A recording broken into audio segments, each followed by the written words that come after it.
A blood-stained confession letter surfaced in Charleston County, South Carolina in 1847, hidden inside the walls of a demolished plantation manor. The document, written in two distinct handwritings, detailed the murder of an enslaved woman named Patience and the systematic cover-up that followed. What made authorities seal the case file for 70 years wasn't just the brutality described, but the identity of the second writer, a child no older than 8, whose testimony contradicted every official record. The Charleston Historical Society refused to comment on the letter's authenticity until 1923, citing matters of civic reputation.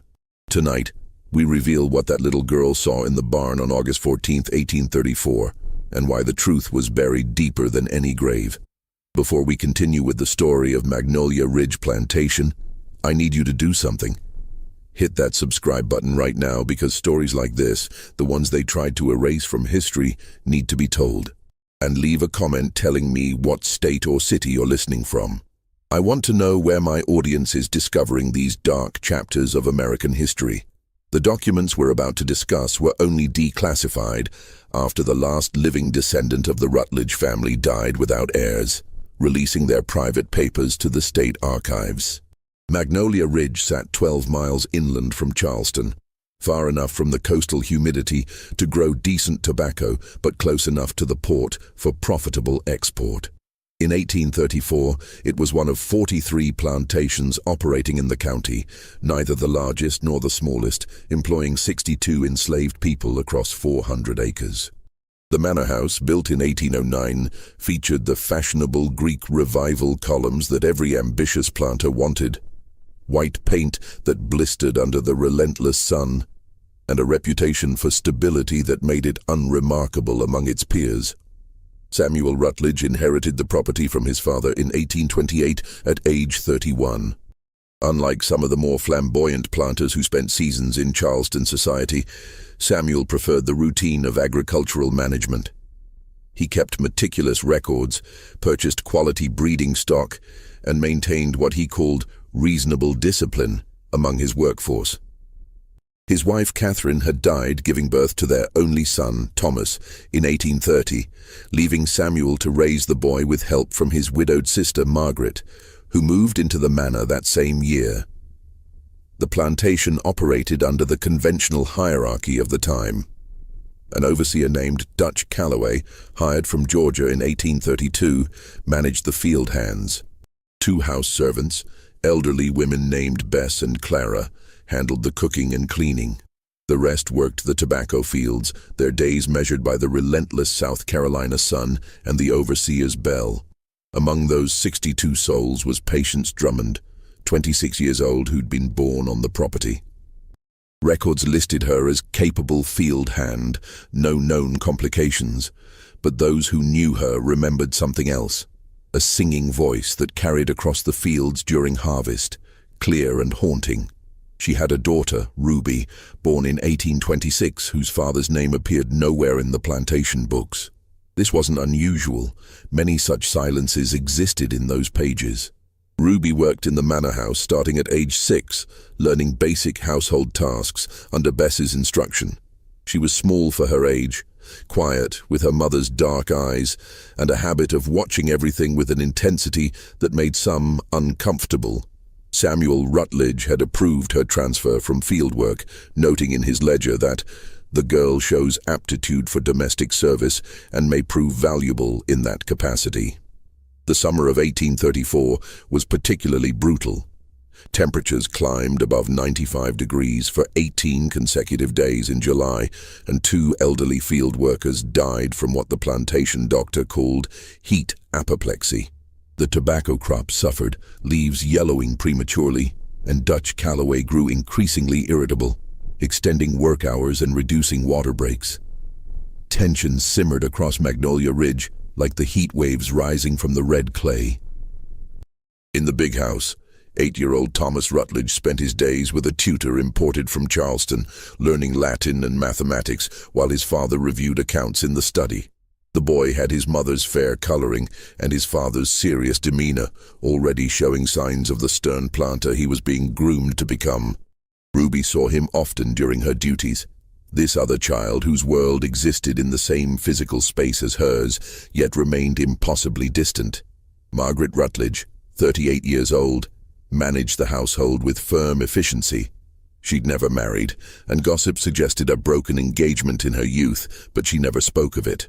Instead, she channeled her energies into making Magnolia Ridge a model of southern domesticity, at least within the manor's walls. She inspected Ruby's work with a critical eye, correcting the placement of silverware and the folding of linens, but never raised her voice, maintaining the cool courtesy that Charleston society demanded. The barn where everything would happen sat 200 yards behind the manor house, a substantial structure that housed workhorses, equipment, and served as storage for tools and seed. It was built of pine planked over oak framing, with a loft accessible by ladder where hay and other supplies were kept. Dutch Calloway maintained a small office in one corner, little more than a desk and chair, where he kept his records, and, according to later testimony, a bottle of whiskey hidden in a grain barrel. Patients had been assigned to evening barn duties that August, feeding and watering the horses after field work ended. This was lighter work than picking tobacco, and some speculated it was a kindness from Samuel Rutledge, though his ledgers mentioned only reassignment due to declining field productivity. She would arrive at dusk, spend an hour with the animals, then return to the slave quarters, a row of small cabins visible from the manor's second-floor windows. Life at Magnolia Ridge followed the patterns established over decades across the South. A carefully maintained hierarchy where everyone knew their place and the consequences of forgetting it. The work was hard, but predictable. The punishments harsh, but not unusually so by the standards of 1834. Samuel Rutledge considered himself a reasonable man, better than some of his neighbors, not as soft as others. He attended church on Sundays, paid his debts, and expected the same order from his household that he maintained in his ledgers.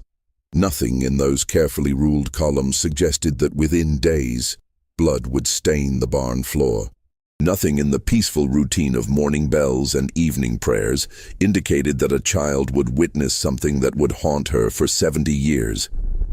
The documents would show that Ruby was supposed to be asleep in the house servants' quarters that night. Instead, she'd gone looking for her mother. August 14th, 1834 began like any other Thursday at Magnolia Ridge. The sun rose at 5:47 a.m., and Dutch Calloway's bell rang 15 minutes later, summoning the field workers from their cabins. Patience. Drummond joined the line heading toward the tobacco fields, her daughter watching from the manor house kitchen window as Bess kneaded dough for the morning's biscuits. The temperature was already climbing toward what would be another scorching day. Ruby's duties that morning included helping Bess with breakfast service, polishing the silver in the dining room, and beating dust from the parlor rugs. She performed these tasks mechanically, her mind elsewhere. The night before, she'd overheard Dutch Calloway telling Samuel Rutledge that Patience had been slacking in her evening duties, leaving the barn before all tasks were completed. Ruby had seen her mother's exhaustion, the way she'd been moving slower lately, holding her side as if something hurt there. The day progressed in oppressive heat. By afternoon, 3 more field workers had collapsed, requiring the plantation doctor to be summoned from his rounds at a neighboring property. Samuel Rutledge paced his study, calculating the cost of lost labor against the value of potentially damaged workers. Dutch Calloway sent word that he was extending the workday by an hour to make up for lost time. The decision rippled through the slave quarters with silent dread.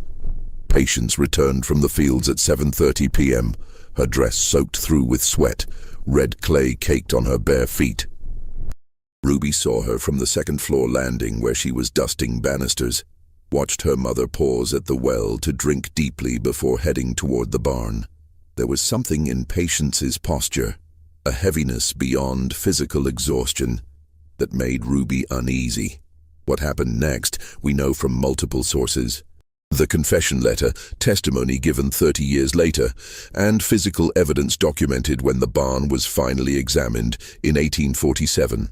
The accounts don't always align perfectly, but certain facts remain undisputed. At approximately 8:15 p.m., as dusk settled over Magnolia Ridge, Ruby finished her duties and was sent to the servants' quarters to sleep. Instead, driven by worry she couldn't fully articulate, she circled back toward the barn. The sky had turned that particular purple-gray of southern twilight, and cicadas were beginning their evening chorus. She approached quietly, as enslaved children learn to move, making herself small and unobtrusive. The barn's main door stood partially open, and lamplight spilled from within. She could hear voices, two of them, one her mother's, pleading, and another that made her stomach clench with fear. Ruby crept to the side of the barn where gaps between the planks allowed slivers of vision. What she saw would be described in her own handwriting 40 years later, when arthritis had twisted her fingers but not erased her memory. Inside the barn, Patience stood near the horse stalls, backed against the wall. Dutch Calloway faced her, blocking the door. His voice was slurred, the whiskey bottle visible on his makeshift desk. He was speaking about her disrespect, about teaching a lesson, about things Ruby was too young to fully understand but old enough to fear. Patience was trying to talk her way out, using the careful, deferential tone that survival demanded. "Mr. Calloway, sir, I done all the work you asked. The horses is fed and watered, the stalls is mucked, everything like you wanted. You questioning me?" His voice rose. "You saying I'm a liar?" "No, sir, I ain't saying nothing like that, I just—" The first blow came fast, his fist connecting with Patience's jaw, with a sound Ruby would hear in nightmares for the rest of her life. Her mother stumbled, tried to catch herself on the stall door, and Calloway hit her again, this time in the ribs. Ruby's child mind screamed at her to run, to get help, to do something, but she was frozen. Small fingers gripping the rough barn wood, unable to look away or move forward. She watched her mother fall, watched Calloway kick her once, twice, watched Patience try to curl into herself for protection. Then came the moment that would define everything that followed. Samuel Rutledge appeared in the barn doorway. For one crystalline instant, Ruby thought salvation had arrived. The master would stop this. He would protect her mother. That's what the carefully maintained myth of paternalistic plantation management promised, wasn't it? That masters were cruel but just, harsh but protective of their property. Samuel Rutledge stood in that doorway for perhaps 5 seconds, taking in the scene. His overseer, drunk and violent. His enslaved worker bleeding on the barn floor. His niece's words from dinner echoed in that space. "You're too soft with them, uncle. Father always said discipline maintains order." What Ruby saw in his face wasn't anger at Calloway. It was calculation. "She attacked you," Samuel Rutledge said. It wasn't a question. It was an instruction. Dutch Calloway, breathing hard, seemed to understand immediately. "Yes, sir. Came at me with a pitchfork. Had to defend myself." Patience tried to speak, blood bubbling from her lips. "No, Master Samuel, please, I never—" But Samuel Rutledge had already turned away, his decision made. "Do what's necessary to restore order, Mr. Calloway. I'll inform the house staff there was an incident. An unfortunate incident." He walked out of the barn, his boots crunching on the gravel path back toward the manor house. Dutch Calloway looked down at Patience, and something shifted in his expression. With the master's implicit permission, he no longer needed to restrain himself. Ruby watched her mother die. The details are too brutal to recount in full, and the confession letter's second writer, the 8-year-old child Ruby, struggled to find words for what she witnessed. She wrote of sounds, the wet crack of something breaking inside, of her mother's singing voice reduced to gasping whimpers, of the barn cats fleeing from the smell of blood. She wrote of standing paralyzed by horror and the knowledge that screaming would mean her own death. When it was over, when Patience Drummond's body lay still in the blood-soaked straw, Dutch Calloway stood over her, breathing hard. He took a long drink from his whiskey bottle. Then he looked directly at the gap in the barn wall where Ruby's eye had been pressed. "I see you, girl." Ruby ran. She ran through the darkening plantation grounds, past the slave quarters where people had learned not to hear screaming, past the well where her mother had taken her last drink of water, toward the only refuge an 8-year-old enslaved child could imagine. The big house where Master Thomas slept, where Aunt Margaret maintained order, where surely someone would help. She stumbled through the kitchen door, where Bess was banking the fires for the night. The old woman's face went pale as Ruby burst in, covered in barn dust and terror. "Child, what?" "Master killed my mama in the barn." The words tumbled out, truth unfiltered by strategy or survival instinct. "Master Samuel was there and he told Mr. Calloway to do it and my mama's dead, and he saw me watching and—" Bess's hand clamped over Ruby's mouth, cutting off the flood of words. For a moment the two of them stood frozen in the kitchen's residual heat, the old woman's eyes full of a fear that mirrored Ruby's own. "You listen to me," Bess whispered, her voice shaking. "You don't say them words again, you hear me? Not ever, not if you want to live to see morning." But it was too late. Samuel Rutledge stood in the kitchen doorway, Margaret beside him, both having heard every word. Thomas in his nightshirt peered around his aunt's skirts, curious about the commotion. The silence that followed was more terrifying than any scream. Samuel Rutledge's face was unreadable, the same expression he wore when reviewing accounts or calculating crop yields. He was solving a problem, Ruby realized with the clarity of absolute terror. She was a problem that needed solving. "The child is hysterical," he said finally, addressing Margaret. "She's had a shock. Her mother suffered an accident in the barn, resisted discipline and met with tragedy. The overseer was defending himself against assault. Tragic, but necessary. The girl, however—" He looked at Ruby with eyes that held no warmth, no mercy, only cold assessment. "The girl is making dangerous accusations." Margaret Rutledge's hand tightened on her nephew Thomas's shoulder. "What are you suggesting, Samuel?" "She saw nothing. She understands nothing. She'll be locked in the cellar tonight while we determine what's to be done." He turned to Bess. "Take her down. Don't let her speak to anyone." As Bess's trembling hands pulled Ruby toward the cellar stairs, the child began to scream, the sound that had been trapped in her throat since watching her mother's murder finally erupting. She screamed her mother's name, screamed the truth, screamed accusations that would have gotten any adult enslaved person killed immediately. Thomas Rutledge, 8 years old and sheltered from the plantation's brutal realities, asked the question that would haunt him for decades. "Aunt Margaret, why is Ruby crying? Where's her mama?"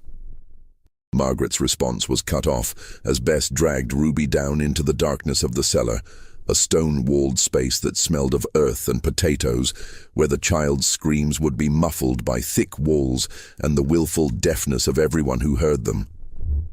Above, in the barn, Dutch Calloway was cleaning up the evidence of what he would forever claim was self-defense against a violent enslaved woman.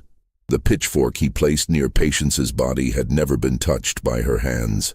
The marks on his own face, which he carefully inflicted on himself, would corroborate his story. And in his study, Samuel Rutledge dipped his pen in ink and began writing the official account in his plantation ledger. August 14th, 1834. Enslaved woman Patience Drummond, age 26, killed while attacking overseer Dutch Calloway with farming implement. Necessary force employed to subdue aggressor. Daughter Ruby, aged 8, witnessed aftermath and became hysterical. Matter resolved according to law. Total property loss, 1 field hand, valued at $600. The numbers didn't lie, Samuel Rutledge believed. Numbers were clean, orderly, free from the messy complications of truth. In the cellar, Ruby Drummond huddled in the darkness and understood, with the terrible wisdom of traumatized children, that she had just learned what her life was worth. Morning light filtered weakly through the cellar's single high window when Bess returned, carrying a tin cup of water and a piece of cornbread. Ruby hadn't slept, couldn't sleep, kept seeing her mother's face in the darkness. The old woman's hands shook as she set down the meager breakfast. "Child, you listen careful now," Bess whispered, glancing nervously toward the cellar stairs. "Master Samuels called for the magistrate. Says there needs to be an official inquiry into what happened. Dutch Calloway done told his version already. Says your mama tried to kill him and he defended himself. Says you ain't seen nothing but the aftermath, that you're making up stories 'cause you're grieving. But I saw. It don't matter what you saw." Bess's voice cracked. "You 8 years old and enslaved. Judge ain't gonna believe nothing you say against a white overseer, and if you keep telling your story, if you keep saying Master Samuel was there." She couldn't finish the sentence, didn't need to. The magistrate, Judge Edmund Pritchard, arrived at 10 o'clock that morning, riding up the Oak Line Drive in his carriage. He was 56 years old, had presided over Charleston County for 18 years, and owned a small plantation of his own 20 miles south. He and Samuel Rutledge belonged to the same gentlemen's club in Charleston, attended the same church, moved in the same social circles. The inquiry, such as it was, took place in Samuel Rutledge's study. Dutch Calloway presented his account first, standing with his hat in his hands, his face showing the scratches he'd inflicted on himself the night before. He spoke of Patience's insolent behavior, her refusal to complete assigned tasks, and finally her violent assault with a pitchfork when he confronted her about her defiance. "I feared for my life, Your Honor," Calloway said, his voice steady. "She came at me like a wild animal. I had no choice but to defend myself. It's a tragedy, truly, but a man has a right to protect himself." Judge Pritchard made notes in a leather-bound book. "Were there witnesses to this assault?" "The girl, Ruby, came to the barn after it was over. Found her mama dead and, well, she's a child. Can't rightly understand what happened. Been telling all sorts of wild stories, saying things that ain't true. Grief talking, I reckon." Samuel Rutledge corroborated the overseer's timeline, carefully omitting his own presence in the barn. "I heard a commotion, investigated afterward. Found Calloway shaken but unharmed and the woman deceased. The girl was hysterical, as Mr. Calloway said, making accusations that are simply impossible. And these accusations are—" Samuel hesitated, choosing his words carefully. "She claims I was present during the incident and somehow complicit. The ravings of a traumatized child, nothing more. I was in my study reviewing accounts at the time in question. My sister can verify this." Margaret Rutledge, called to testify, confirmed her brother's alibi without meeting Judge Pritchard's eyes. "Samuel was indeed in his study. I brought him tea at 8 o'clock and saw him working there. I heard nothing unusual until the girl came running into the house screaming about her mother." The judge closed his notebook. "I see no reason to pursue this matter further. A tragic incident of justified force against violent resistance. Mr. Calloway acted within his rights as overseer. The enslaved woman's death, while regrettable, appears lawful." He looked at Samuel. "The girl will need to be managed carefully. Such accusations, even from a child, can be problematic. She'll be dealt with appropriately," Samuel assured him. Ruby, still locked in the cellar, was never called to give testimony. In the legal framework of 1834 South Carolina, her words had no weight, no validity, no power to contradict the narrative that had been so carefully constructed. But someone else had heard her screams the night before. Thomas Rutledge, the 8-year-old heir to Magnolia Ridge, couldn't forget Ruby's voice crying out her accusations. The boy had been raised to accept the social order of plantation life as natural and divinely ordained. But something about Ruby's terror had disturbed him deeply. She was close to his own age, someone he'd seen nearly every day of his life, and now she was locked in the cellar like a criminal. That afternoon, while his father met with Judge Pritchard and his aunt supervised the preparation of Patience's body for burial in the slave cemetery, Thomas slipped down to the cellar. Ruby sat in the corner, hugging her knees, tear tracks dried on her dusty face. She looked up as lamplight preceded the boy down the stairs, and for a moment they simply stared at each other. Two children divided by everything their society considered immutable. "Did you really see what happened?" Thomas asked, his voice barely above a whisper. Ruby's first instinct was to deny everything. to recant, to say whatever would keep her alive. But looking at Thomas's face, so similar to her own in its youth and confusion, something broke inside her. She told him the truth. Every detail. Her mother's pleas, Dutch Calloway's violence, and most damning of all, Samuel Rutledge's moment of choice in the barn doorway. Thomas listened in growing horror. But father wouldn't. He's always saying we have responsibilities to our people, that we treat them fairly. Your father watched my mama die, Ruby said, her voice hollow. And then he walked away. The boy's face went pale. He opened his mouth to protest, to defend his father. But the words wouldn't come. Because some part of him, the part that hadn't yet been fully molded by the system he'd inherit, recognized truth when he heard it. I have to go, he said finally, backing toward the stairs. If they catch me here... Master Thomas, Ruby called after him, using the title that reinforced the gulf between them, even as she sought his help. Please, they're gonna sell me, or worse, don't let them. Please. Thomas fled up the stairs without answering, but Ruby's plea haunted him. That night, he did something that would eventually lead to the confession letter's discovery 113 years later. He began keeping a secret journal, recording everything he'd heard and witnessed. His child's handwriting documenting truths that the official records would erase. Patience Drummond was buried the next day in an unmarked grave in the slave cemetery, a plot of land beyond the tobacco fields where the plantation's enslaved workers rested without headstones or ceremony. The burial was quick, perfunctory. Samuel Rutledge did not attend, but he did note the expense of lost work time in his ledger. Ruby remained in the cellar for 3 more days while her fate was decided. Samuel Rutledge consulted with other planters about how to handle an enslaved child who had witnessed something she shouldn't have, and worse, had spoken about it. The consensus was troubling. Such a witness was dangerous, her very existence a threat to the carefully maintained order. Several options were discussed. Selling her would simply move the problem elsewhere, and her story might spread. Harsh punishment might silence her, but could also make her a martyr among the other enslaved workers. What was needed, the planters agreed, was a solution that would be both effective and maintain the facade of benevolent paternalism. Margaret Rutledge provided the answer. On the 4th day of Ruby's imprisonment, Margaret descended the cellar stairs carrying a clean dress and a wash basin.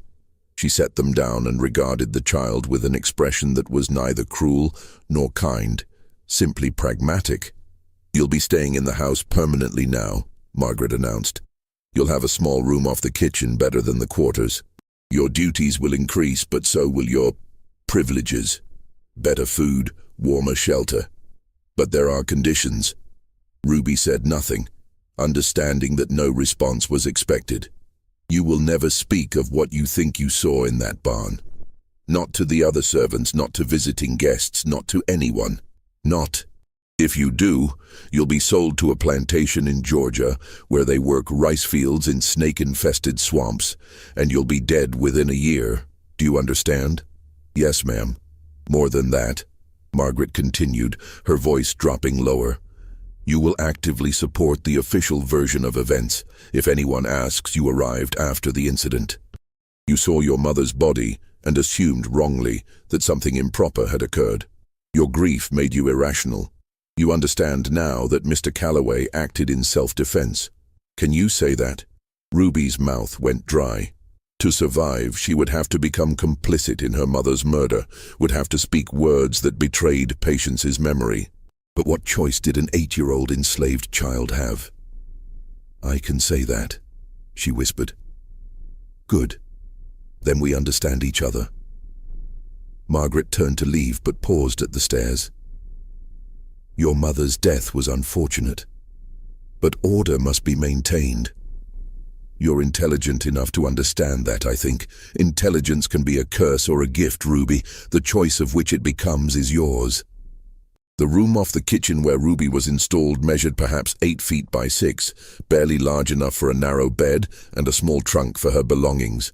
But it had a door that closed, a window that opened, and most importantly, it was in the main house under Margaret Rutledge's direct supervision. Ruby would be watched constantly, her every word monitored, her every action scrutinized. Life at Magnolia Ridge returned to its routines. The tobacco was harvested.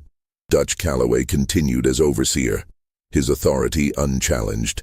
Judge Pritchard's official report declared the matter closed, and Ruby Drummond, 8 years old and orphaned, learned to perform her new role, the grateful enslaved child who had been shown mercy after false accusations born of grief. But late at night, in that small room off the kitchen, Ruby would press her ear to the wall and listen to the house settling, to Margaret's footsteps above, to Samuel Rutledge's voice discussing business matters with visitors. She listened and she remembered, storing every detail in a memory that would prove more permanent than the official records. And in his room on the second floor, Thomas Rutledge continued his secret journal, writing in a child's hand about the night Ruby came screaming into the house, about the story she'd told him in the cellar, about the doubt that had taken root in his heart regarding his father's character. The two children, separated by the vast gulf of their circumstances, were unknowingly documenting the truth that adults had worked so hard to bury. Years would pass before their written words would converge in that confession letter. Decades would elapse before anyone would read what they'd recorded. But the truth, once witnessed, is never truly destroyed. It simply waits. The silence that settled over Magnolia Ridge in the months following Patience's death was not peaceful. It was the silence of secrets carefully guarded, of questions deliberately unasked, of a community that had collectively agreed to look away from uncomfortable truths. Dutch Calloway grew bolder in his authority. With Samuel Rutledge's implicit endorsement of his actions, the overseer no longer felt the need for restraint. His drinking increased, and so did his violence toward the enslaved workers under his control. By December of 1834, 3 more people had died under circumstances officially attributed to accidents or natural causes, but which the slave quarters understood differently. Clara, one of the elderly house servants, found herself increasingly unable to keep quiet about what she sensed. Though she hadn't witnessed Patience's death, she'd known the woman for years, had helped raise Ruby, and understood that the official story didn't align with the Patience she'd known. One afternoon, while preparing dinner, with only Bess and Ruby present in the kitchen, Clara spoke carefully. "That pitchfork they said your mama grabbed," she said to Ruby, not looking up from the potatoes she was peeling. Patience was left-handed. Everybody knew that. But the pitchfork was found on the right side of her body. Funny thing that. Ruby, now 9 years old and hardened by months of enforced silence, said nothing. But she filed away the detail, adding it to the catalog of discrepancies she was mentally compiling. Bess shot Clara a warning look. "Ain't our place to question what happened?" Judge said it was lawful. Judge said a lot of things that don't add up, Clara muttered, but she dropped the subject when Margaret Rutledge's footsteps sounded in the hallway. That winter was particularly harsh. Snow fell in Charleston, a rarity that the locals took as an ill omen. The tobacco crop had been poor, and Samuel Rutledge's financial situation grew precarious. He spent increasing amounts of time in Charleston, meeting with creditors and potential investors, leaving the plantation's daily operations to his sister and Dutch Calloway. During one of these absences, in February 1835, something happened that would later prove significant in unraveling the full scope of what had occurred on August 14th. A traveler appeared at Magnolia Ridge, a man named Jacob Winters, who identified himself as a journalist from Boston writing about agricultural practices in the South. Margaret Rutledge, adhering to Southern hospitality traditions, invited him to stay for dinner and spend the night. What she didn't know was that Winters was actually connected to the nascent abolitionist movement, traveling under false pretenses to document conditions on Southern plantations. Thomas Rutledge, now 9 years old, was allowed to dine with the adults that evening. Ruby served at table, her presence invisible in the way enslaved servants were trained to be. But she was listening, always listening, and what she heard that night gave her something she'd lost since her mother's death: hope. Winters spoke eloquently about moral philosophy. about questions of justice and human dignity. He was careful not to directly criticize slavery, knowing such commentary would get him ejected from the house, but his implications were clear to anyone paying attention. "I've heard disturbing accounts," Winters said, accepting a second helping of sweet potatoes from Ruby's serving dish, "of incidents on plantations being covered up by local authorities. Deaths ruled as accidents when evidence suggests otherwise. It seems the system rather protects itself, doesn't it?" Margaret's smile was glacial. "I'm sure such things occur on poorly managed properties. Here at Magnolia Ridge, we maintain proper order and treat our people well. Discipline when necessary, but never cruelty. I'm relieved to hear it, although I understand there was a tragic incident here recently, an enslaved woman killed by your overseer." The temperature in the dining room seemed to drop. Margaret set down her fork with deliberate precision. "A matter of self-defense, fully investigated and resolved by the magistrate. The woman assaulted Mr. Calloway with a farming implement." "How terrible for all involved," Winters said, but his eyes had shifted to Ruby, standing motionless by the sideboard. "Was the woman's family compensated in any way?" "Compensated?" Margaret's eyebrows rose. "Mr. Winters, I think you may have spent too much time in Boston. The woman was property.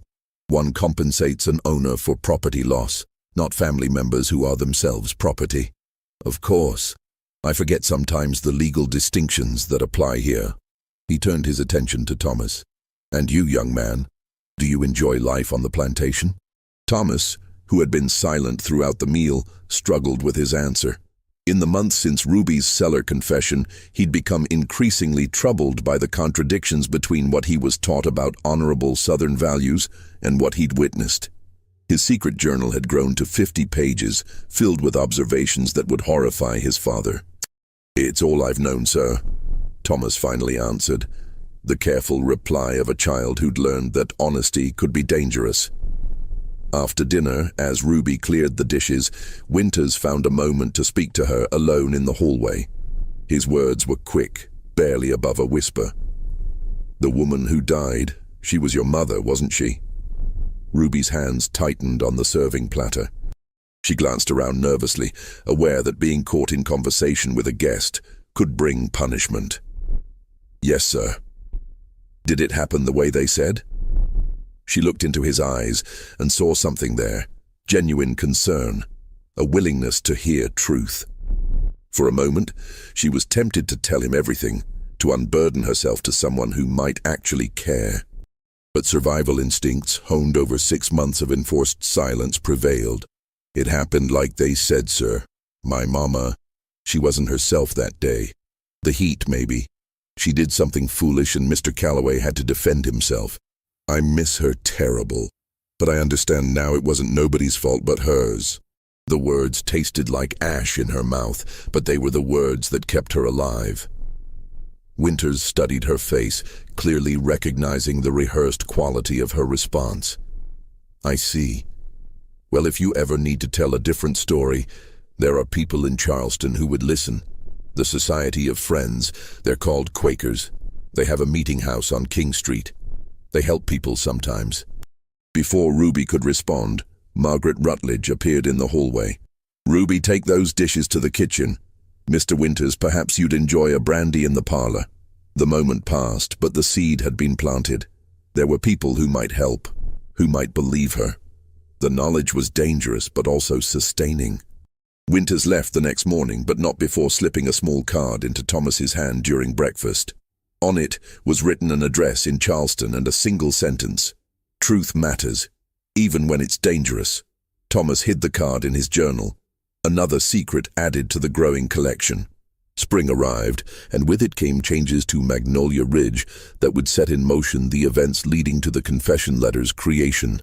Samuel Rutledge's financial troubles deepened. The previous year's poor tobacco harvest, combined with falling prices and mounting debts, forced him to consider selling portions of his enslaved workforce. The prospect terrified everyone in the slave quarters as families faced potential separation. In April 1835, a cotton broker from Georgia named Vernon Tisdale visited the plantation to assess which workers might be sold.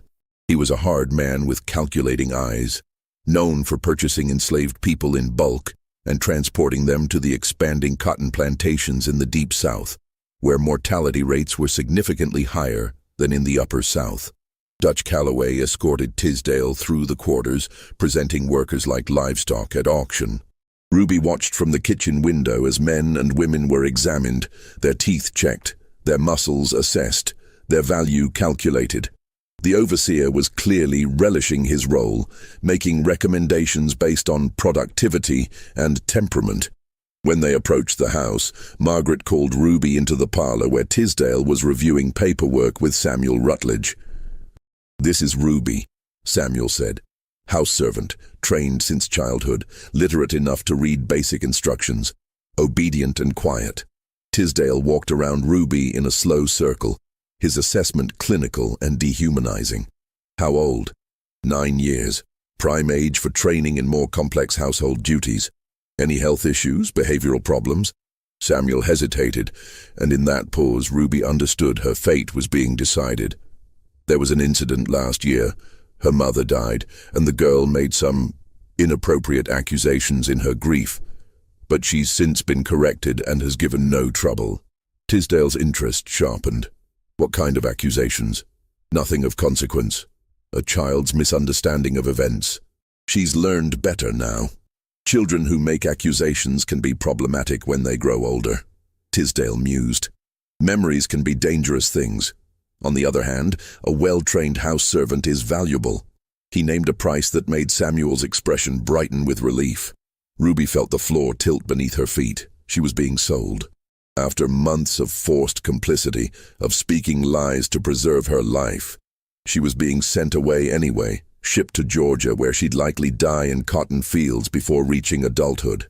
That night, Ruby made a decision that would alter the course of several lives. She would run. Escape attempts from South Carolina plantations were common enough, though success rates were dismal. The geography worked against runaways, with swamps, rivers, and hundreds of miles separating the enslaved from free states. But Ruby was 9 years old, desperate, and had nothing left to lose. She remembered Jacob Winters's words about the Quakers on King Street in Charleston. If she could reach the city, perhaps there was hope. She confided her plan to only one person, Thomas Rutledge. It was a calculated risk. Thomas could easily betray her, but over the past months she'd observed his growing discomfort with his father's actions. The boy struggled with doubts, wrote constantly in his journal, asked questions that made adults uncomfortable. He was, Ruby sensed, someone who might still be capable of choosing conscience over convenience. She found him in the library one afternoon, supposedly studying Latin but actually writing in his journal. "Master Thomas, I need to tell you something." He looked up, startled. They rarely spoke directly anymore, the distance between their worlds having been reinforced by the previous year's events. "What is it?" "They're selling me to that Georgia man. I'm gonna run, tonight." Thomas's face went pale. "Ruby, you can't. They'll catch you. They always catch runaways. The dogs, the patrols.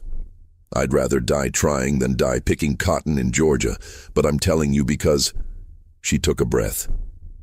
"Because you've been writing about what happened to my mama. I seen you, and I think you believe me about what really happened, even if you can't say so." Thomas closed his journal protectively. "How did you know about—" "I pay attention. I see things. And I know you're a good person, Master Thomas, even if your daddy ain't. So I'm asking you to wait 3 days before you tell anyone I'm gone. Just 3 days. Give me a chance to get to Charleston.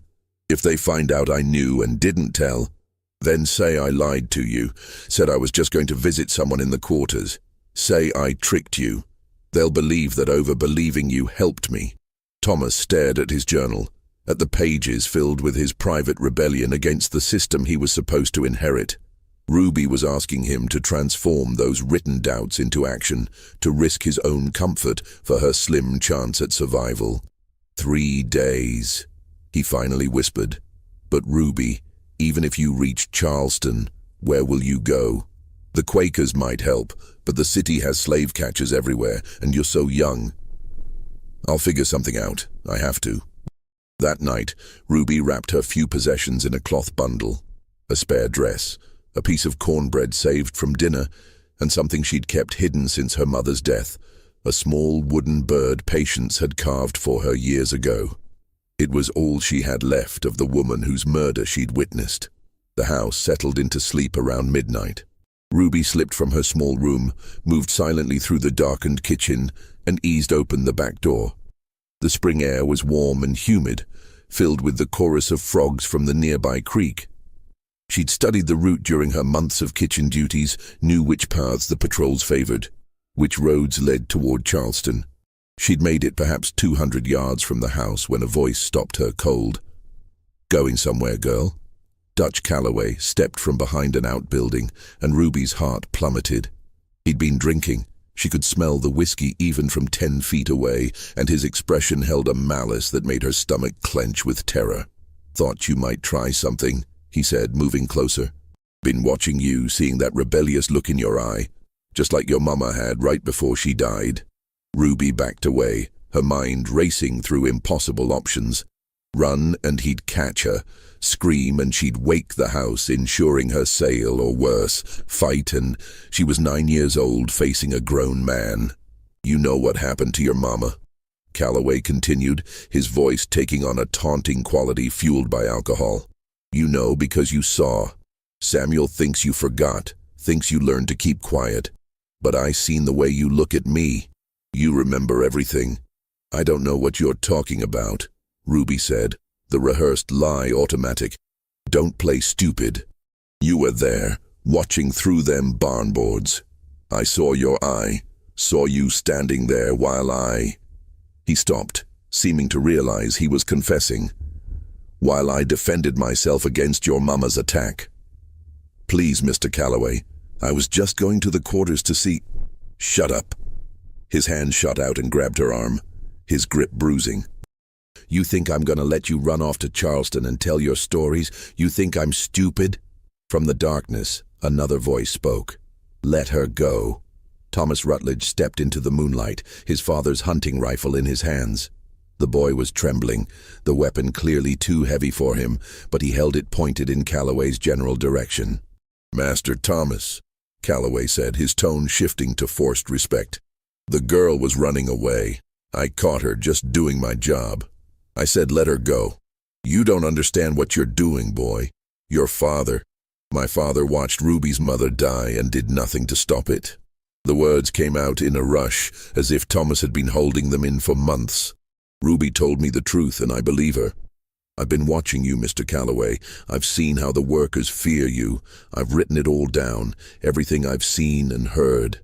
Calloway's face darkened with rage. "You got no idea what you're talking about. What I'd done with your father's blessing. He needed order maintained, and I maintained it. He needed you to murder someone. She attacked me. Ruby was there. She saw the whole thing. My father was there too, wasn't he? That's what Ruby told me in the cellar, and that's what you're afraid people will find out." The standoff held for a long moment. 3 people frozen in the Carolina moonlight, each aware that what happened next would reshape all their futures. Finally, Calloway released Ruby's arm with a shove that sent her stumbling. "You're making a mistake, boy. A mistake that's going to cost you and your father everything." "Maybe," Thomas said, his voice steadier now. "But at least I'll be able to live with myself." Calloway stalked back toward his quarters, and Ruby knew they'd made an enemy who would never forget this moment. Thomas lowered the rifle, which hadn't even been loaded, and looked at Ruby with an expression mixing fear and exhilaration. "You need to go," he said. "Now, before he wakes my father. Head for Charleston. Find the Quakers like that man Winters said. I'll tell them you snuck away while I was sleeping. They'll come looking for you, but you'll have a head start." "Why are you helping me?" Thomas was quiet for a moment. "Because what happened to your mother was wrong. Because my father taught me that honorable men stand up for what's right, and then he showed me that he doesn't believe his own words. Because he struggled to articulate something beyond his years. Because if I don't help you, then I'm just as guilty as he is." Ruby wanted to thank him, to express gratitude for a kindness she'd never expected from the master's son. But there was no time. She ran into the darkness, leaving behind the only home she'd ever known, carrying nothing but a wooden bird and the memory of her mother's murder. Behind her, Thomas Rutledge returned to his room and wrote furiously in his journal, documenting everything that had just transpired, creating a record that would one day help expose the truth. And in his quarters, Dutch Calloway drank heavily and plotted revenge against a 9-year-old child who'd seen too much and a boy who'd chosen the wrong side. The events of that night would set in motion a chain reaction that would ultimately lead to the confession letter found in 1847. But Ruby's story was far from over, and the darkest revelations about what had really happened in the barn on August 14, 1834, were still to come. Ruby reached Charleston 3 days later, half-starved and exhausted, her feet bleeding from walking roads and cutting through swamps. The city overwhelmed her senses. The harbor smells of salt and fish, the cacophony of merchants hawking goods, the press of humanity in numbers she'd never imagined. She was a 9-year-old fugitive in a city full of slave catchers and patrollers, and she had no idea how to find the Quaker meeting house on King Street. For 2 days, she hid in the alleys near the docks, stealing scraps of food and sleeping in the shadows of warehouses. She saw other enslaved people on errands for their masters, but she didn't dare approach them. Trust was a luxury she couldn't afford. On the 3rd day, sick with hunger and desperation, she made a mistake. She tried to steal bread from a market stall, and the merchant grabbed her arm before she could run. "Got us a little thief here," he called out, and a crowd began to gather. "Who's your master, girl? Where you supposed to be?" Ruby's mind went blank with terror. In moments, someone would identify her as a runaway, and she'd be returned to Magnolia Ridge, where punishments for attempted escape were brutal and public, designed to discourage others from trying. Then a woman's voice cut through the crowd. "She belongs to my household. I've been looking everywhere for her. Thank you for catching her." The woman who stepped forward was perhaps 40 years old, plainly dressed in gray, with steel-colored hair pulled back severely. Her face was unremarkable, but her eyes held intelligence and something else, determination. The merchant looked skeptical. "You sure she's yours? Got papers?" "She's been with my family since birth. Recently lost her mother and has been troubled." The woman placed coins on the merchant's table, more than the bread was worth. "For your inconvenience and the stolen goods." The merchant took the money and released Ruby's arm. The woman's hand closed around Ruby's shoulder, firm but not painful, and guided her away from the market through twisting streets that Ruby couldn't track. They stopped finally at a modest building set back from the street, identifiable only by a simple wooden sign, Society of Friends Meeting House. "How did you know?" Ruby whispered as they entered. "Know what? That you needed help?" The woman smiled grimly. "We see many who need help. My name is Sarah Pemberton. And you, child, are going to tell me everything." Inside the meeting house, in a small room that smelled of beeswax and old books, Ruby finally broke. She told Sarah everything she'd witnessed in the barn, Dutch Calloway's violence, Samuel Rutledge's complicity, the months of enforced silence, Thomas's unexpected assistance. The words poured out in a torrent, 9 months of suppressed truth finally finding a listener who believed her. Sarah listened without interruption, her face growing grimmer with each detail. When Ruby finished, the woman was quiet for a long moment. "You've witnessed a murder, child, and you've identified the murderers, both the man who struck the blows and the man who permitted them. This is dangerous knowledge." "I know. That's why they were going to sell me to Georgia. They'll come looking for you here. Charleston isn't far enough. Even in the North, the Fugitive Slave Act means you could be captured and returned." Sarah stood and paced the small room. "But your testimony, if properly documented and protected, could be powerful, especially combined with other evidence." "What other evidence?" "There was a traveler who visited Magnolia Ridge in February. Jacob Winters. He's not really a journalist. He works with us documenting abuses for eventual publication. He suspected something was wrong at that plantation, and your behavior confirmed it for him. He's been trying to find a way to investigate further." Hope flickered in Ruby's chest. "You mean people might actually believe me?" "Some people. Not the ones who benefit from the system staying exactly as it is, but some. The problem is keeping you safe long enough to tell your story properly. Sarah made a decision. We'll send you north to Philadelphia. There are people there who can protect you and help get your testimony recorded. But first, we need one more piece of evidence. What? We need Thomas Rutledge's journal. The plan Sarah outlined was risky almost to the point of madness. She would send word to Thomas through a network of sympathetic souls, both enslaved and free, that existed throughout the South, despite all efforts to suppress it. Thomas would be asked to copy the relevant pages from his journal and send them to Charleston through the same network. Combined with Ruby's testimony, the written observations of the plantation owner's own son could provide compelling evidence of what had really happened. But what if they catch whoever carries the message? Ruby asked. What if Master Thomas refuses? What if his father finds out? Then we proceed with only your testimony, which will be worth less without corroboration. But we have to try, Ruby. What happened to your mother happens too often, in too many places, and almost always without consequences. If we can document this one case, prove that murder was committed and covered up, it might help. Well, it might help in small ways. Small ways are still worth pursuing. While Ruby waited in hiding in Philadelphia, staying with a Quaker family who'd taken in fugitives before, events at Magnolia Ridge were spiraling toward a violent confrontation. Thomas's assistance of Ruby's escape had been discovered. Dutch Calloway had woken Samuel Rutledge before dawn, explaining that the girl had run away and that Thomas had caught her but allowed her to escape, even threatening the overseer with a rifle to prevent recapture. Samuel's response was cold fury. He'd summoned Thomas to his study and demanded an explanation. The boy backed into a corner and, suddenly realizing the full weight of what he'd done, had defended his actions with all the moral certainty of youth. She was being sold to that Georgia man, and she'd die there. You know she would. And she didn't deserve any of this. Her mother didn't deserve what happened to her. Her mother attacked my overseer. That's a lie. Thomas's voice cracked with emotion. Ruby told me what really happened. She saw it all. You were there, Father. You could have stopped it, and you didn't.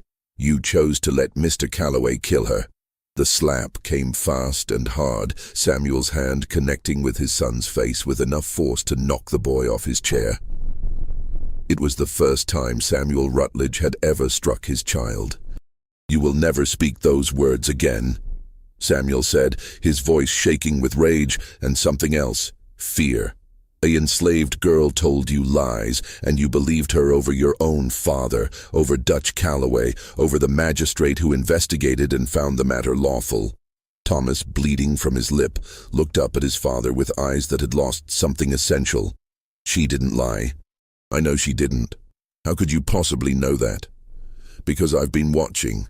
I've seen how Mr. Calloway treats people. I've seen the fear.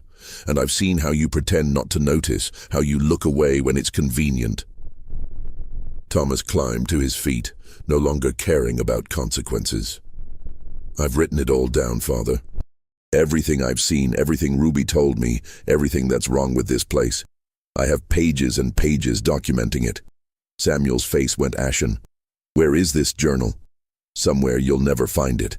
The beating that followed was vicious. Samuel, driven by rage and terror at what his son's writings could mean for his reputation and legal standing, crossed a line he'd never crossed before. Margaret tried to intervene and was knocked aside. The violence only stopped when Samuel's sister physically placed herself between father and son, screaming that he would kill the boy if he didn't stop. Thomas was confined to his room, which was systematically searched for the journal.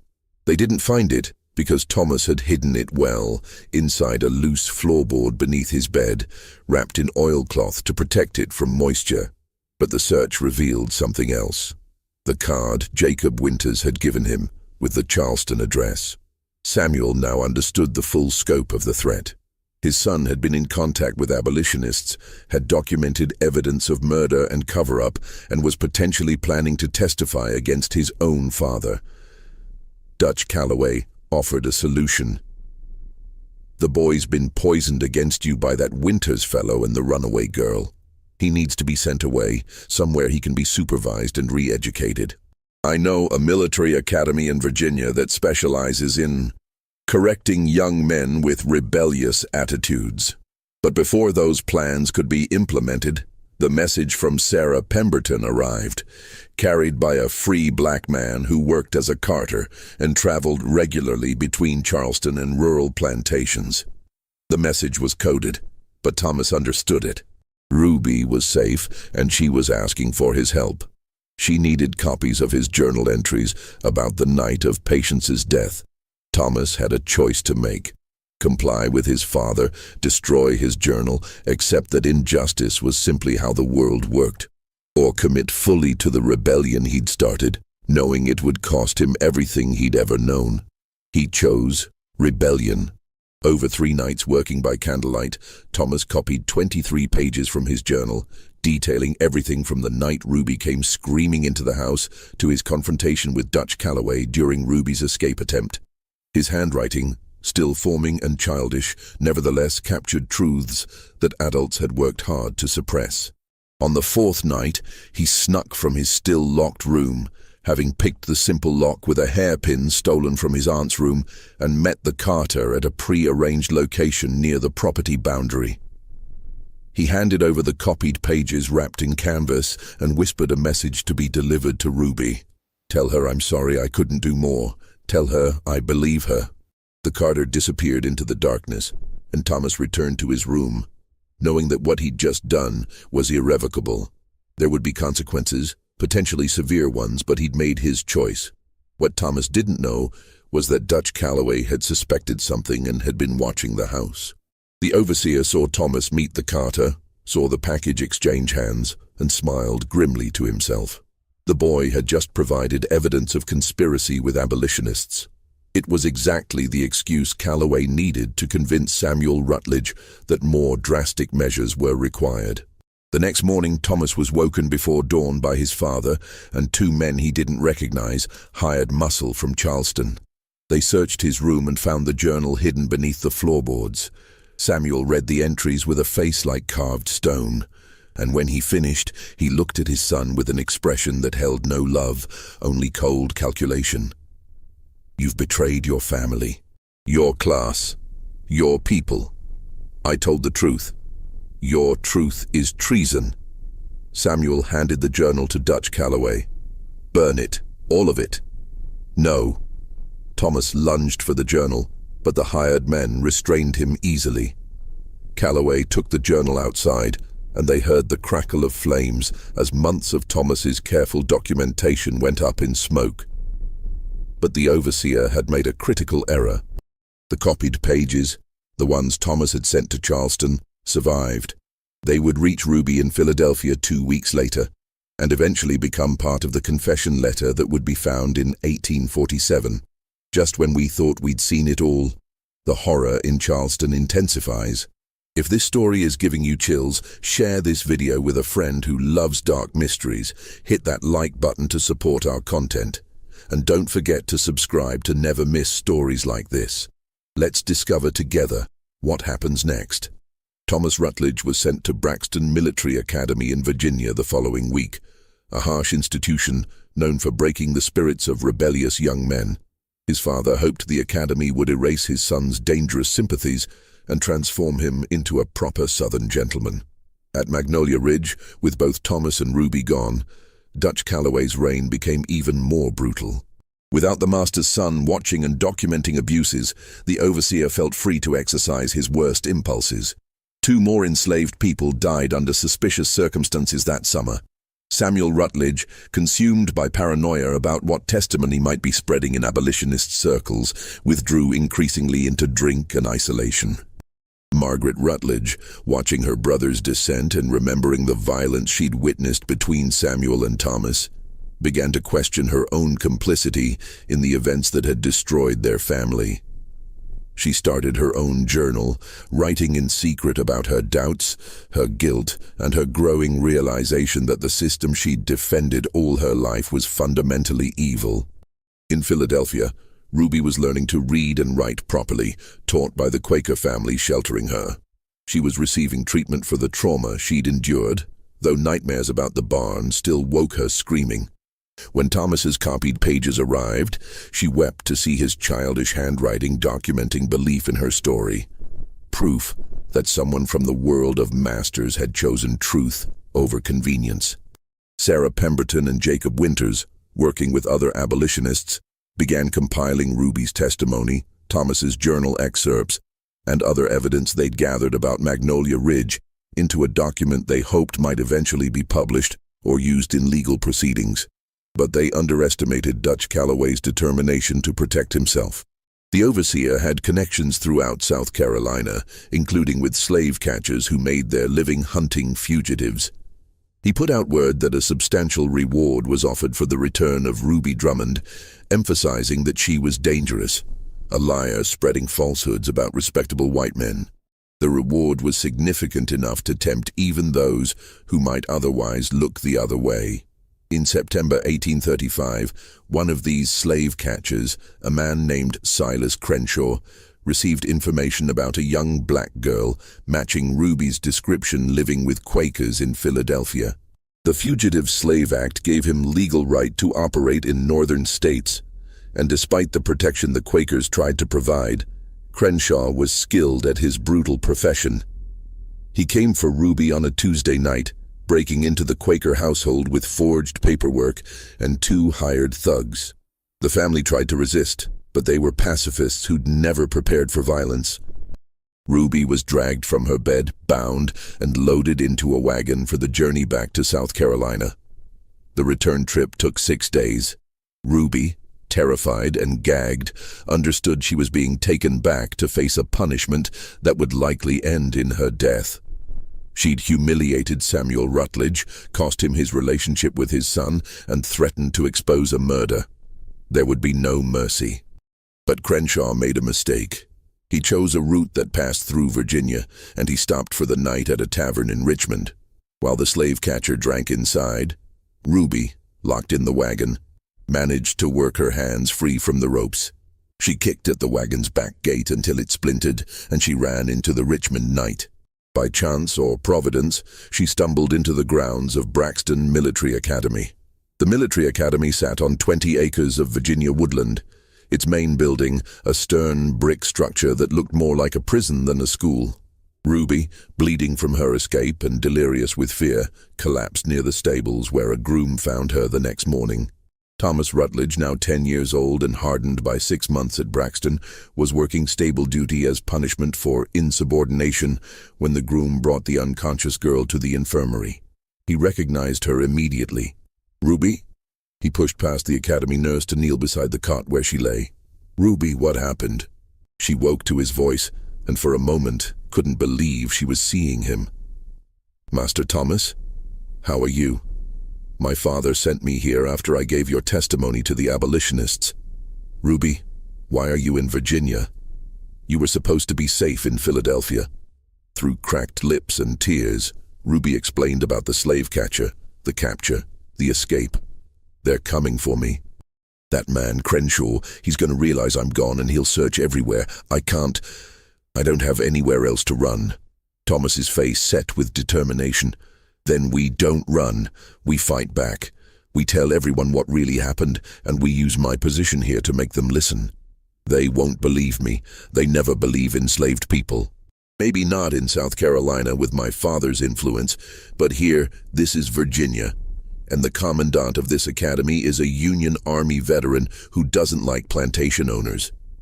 I've heard him say things, critical things about the system. It's worth trying."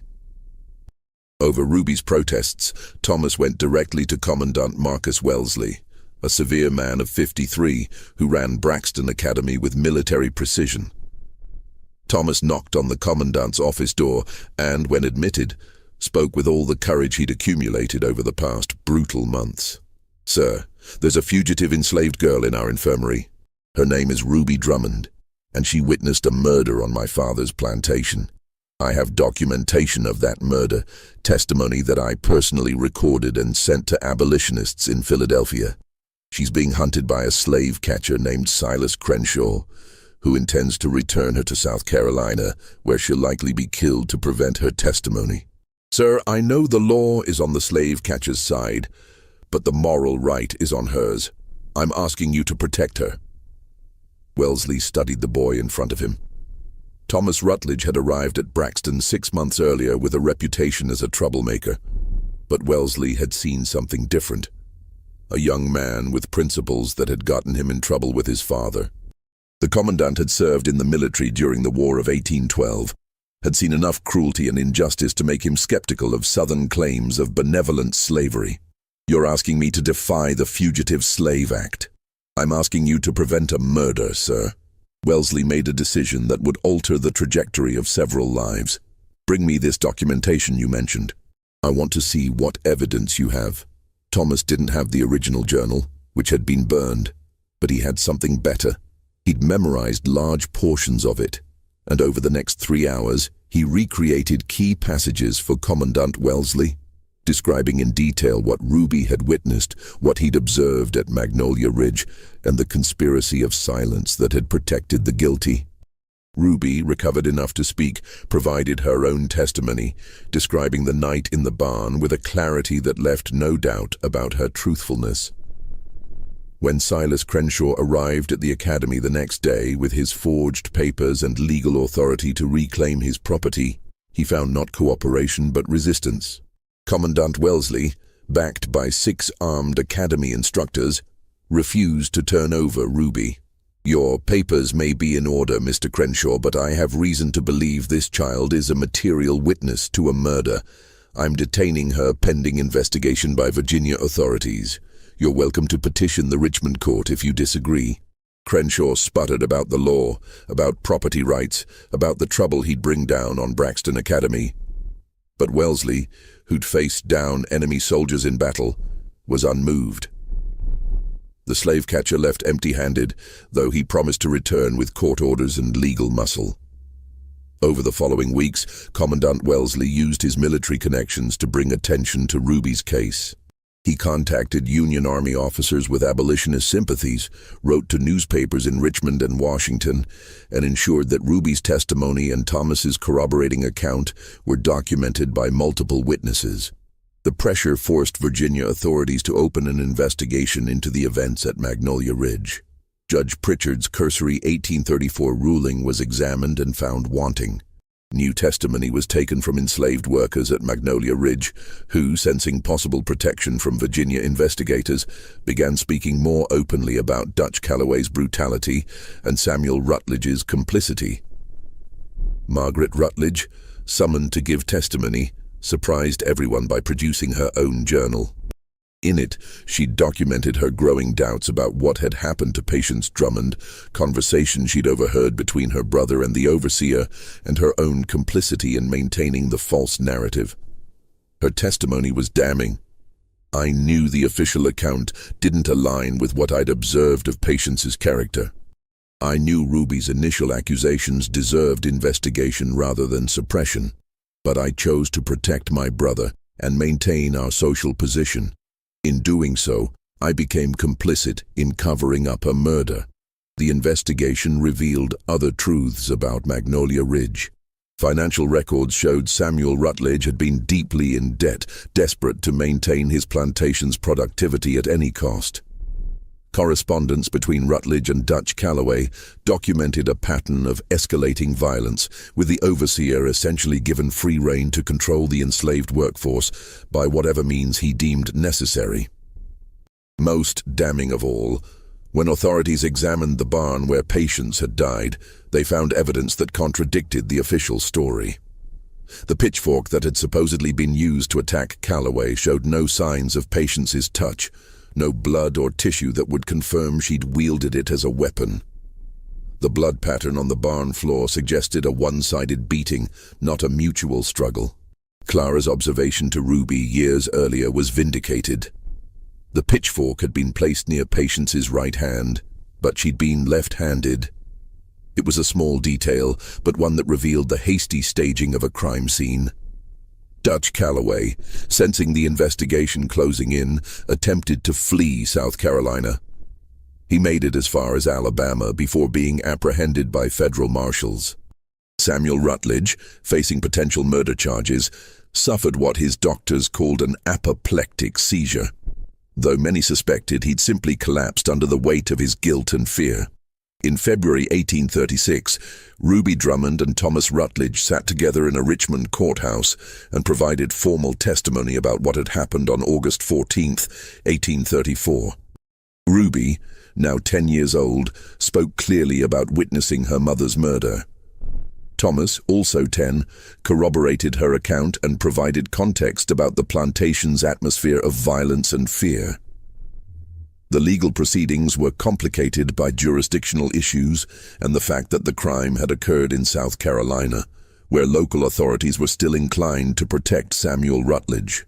But the publicity generated by the case, amplified by abolitionist newspapers in the North, created pressure that couldn't be ignored.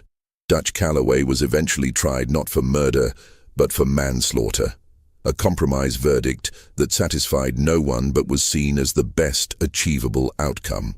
He was sentenced to 7 years in prison, of which he served 4 before dying of pneumonia in a Georgia penitentiary. Samuel Rutledge never faced criminal charges, but the social consequences were severe. His reputation destroyed, his debts overwhelming, and his health shattered. He sold Magnolia Ridge in 1837 and died a broken man 2 years later. Margaret Rutledge used a portion of the plantation's sale proceeds to purchase Ruby's freedom, legally manumitting her in a document filed with the Charleston court. It was a small act of atonement for years of complicity, but one that Ruby accepted with complicated gratitude. Thomas Rutledge completed his education at Braxton Academy and later attended university in Pennsylvania, where he became involved in the abolitionist movement. He and Ruby maintained correspondence for years, 2 people whose childhood trauma had bound them together in unexpected ways. But the story had one final chapter, one that explained how the confession letter came to be found in the walls of the demolished plantation manor in 1847. In 1846, Ruby Drummond, now 20 years old and living in Philadelphia as a free woman, received word that Magnolia Ridge was being demolished. The plantation had changed hands twice since Samuel Rutledge's death, and the current owner was razing the manor house to build a more modern structure. Ruby traveled to South Carolina, her first return since escaping 12 years earlier. She brought with her something she'd been working on for months, a complete account of her mother's murder, combining her testimony, Thomas's journal excerpts, and Margaret Rutledge's confessional writings. She titled it simply, "The True Account of Patience Drummond's Death." Thomas, now 21 and studying law, met her at the ruins of Magnolia Ridge. Together they stood before the barn where everything had begun, now weathered and leaning, scheduled for demolition. "We should leave a record," Thomas said. "Something that can't be easily destroyed or dismissed. The legal case is closed, but the truth deserves to be preserved." They created what would become known as the confession letter. Ruby's testimony in her adult handwriting, followed by Thomas's childhood journal excerpts in his preserved childish script. 2 voices, 2 perspectives, 1 truth. They sealed the document in oilcloth and hid it inside the manor's wall during the demolition, hoping someday it would be found and believed. When workers discovered it in 1847, the Charleston Historical Society initially tried to suppress it, just as authorities had tried to suppress the original testimony. But copies had been made, and the story spread through abolitionist networks, becoming one more piece of evidence in the growing national argument over slavery's fundamental evil. Ruby Drummond lived to see the Civil War end slavery, dying in 1891 at age 65, surrounded by the children and grandchildren her mother never got to meet. Thomas Rutledge became a lawyer who specialized in defending formerly enslaved people in legal disputes, spending his career trying to atone for his father's sins. The barn where Patience died was torn down in 1848. Local legend claimed the ground there never grew anything properly afterward, though more likely it was just poor soil.